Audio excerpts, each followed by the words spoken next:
Willie here. There's been a lot of talk on the forums about the Chinese Fir boxes, and so I went ahead and I got a sample box, and I thought I'd go over it with you guys to show you why you should just order American-made boxes. They're claiming that it's Douglas fir sometimes. This is Douglas fir. See how the grain's really nice and straight? It's pretty uniform. Now look at one of these guys. Grain is all over the place. Color is all over the place. There's a ton of sapwood. The sapwood tends to be a lot more dense, and it has a lot more sugar in it, so bugs will eat it quicker. Won't last as long. It'll rot really fast. So what they're selling is definitely not Douglas fir.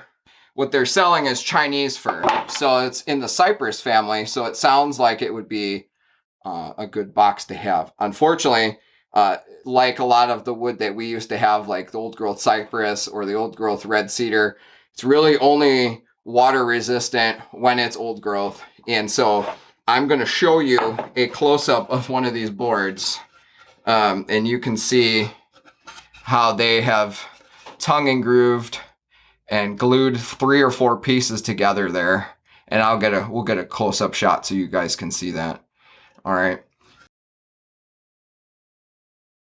And then another thing that we've noticed is when you go to actually assemble these boxes, it's really fancy dovetails, but you really can't even get them together because of the way they're cut. There's no good way to really get these together without splitting them because they've been wax dipped.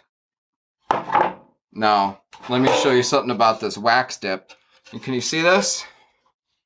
This was out in a drizzle rain for about 100 feet. Very extremely light rain. I could have splashed water with my fingers on this. Look at how the finish is already taken off this board. Now look at, this was the one on top. It was protecting all the other ones. Now look at the difference. Can you see the difference? It's barely anything. So I'm highly dubious they've even really wax dipped these very, very nicely. So that's another concern that we had. Now I'm going to show you. I'm going to take a